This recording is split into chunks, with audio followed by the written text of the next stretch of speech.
Vou emendar o meu destaque sobre essa polarização Lula e Bolsonaro e a imprensa apontando isso e muitas vezes a imprensa tentando apelar a que as forças de centro se unam em torno de um candidato, como o próprio João Dória está fazendo. Aliás, tem uma imprensa que era muito crítica ao João Dória e agora está querendo fazer exatamente aquilo que ele está pregando. Mas isso e foi meu comentário aqui na semana passada sobre esse apelo do Dória para fugir ao que ele chama de extremos, isso é a visão do cenário político, em termos de direita, Bolsonaro, Lula na esquerda e o resto ali se acotovelando no centro, esse centro expandido, como disse uma reportagem da Folha nesse fim de semana, que já tem Alckmin, Dória, Henrique Meirelles, Álvaro Dias, João Amoedo até botaram ali, mas João Amoedo tá mais à direita e a Marina Silva mais para a esquerda.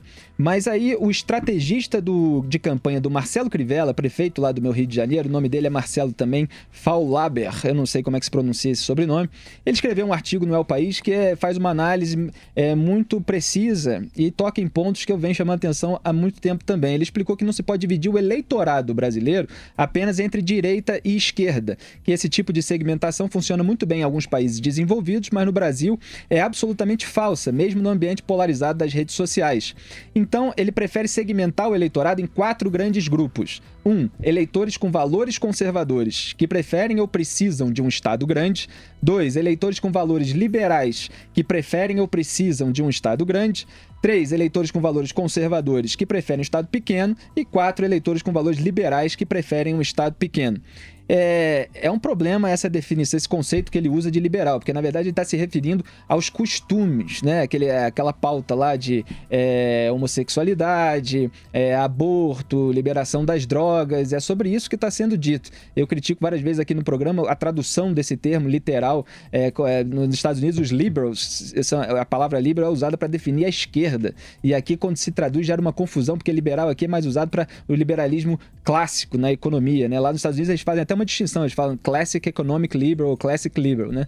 Então forma-se uma confusão, mas na verdade ele está falando aqui do pessoal mais à esquerda em matéria de costumes. E ele fez uma pesquisa mostrando que 55% dos brasileiros são os conservadores do Estado grande, 23% liberais do Estado grande, 16% conservadores do Estado pequeno e 6% liberais do Estado pequeno. Quer dizer, mesmo aquele pessoal que tem valores conservadores no Brasil, em maioria defende o Estado grande, que é uma bandeira da esquerda, ou daquilo que se considera no Brasil extrema-direita, como foi o regime militar estatizante também. Então, eu venho chamando a atenção há muitos anos disso nos meus artigos, que a população brasileira é conservadora, mas ama o Estado. E o Bruno Garchagen, meu amigo, escreveu um livro sobre isso, que Pare de Acreditar no Governo, porque os políticos porque os brasileiros odeiam os políticos, mas amam o Estado. E eu fiz uma perguntinha para ele comentar essa pesquisa. Reginaldo, tá aí no ponto? Então, aproveitando, dá uma dica de livro nesse meu comentário.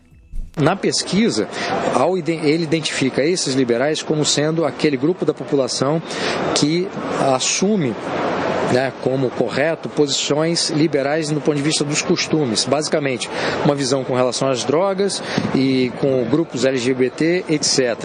Então é um problema muito sério que ele cria no campo conceitual e que pode, obviamente, criar confusões no próprio debate acerca da pesquisa. Dito isto, o que ele traz em termos de resultado, que é interessante, é o número significativo da população brasileira, dos eleitores, que defendem um protagonismo, um Estado grande, o protagonismo do Estado nos campos social, político e econômico.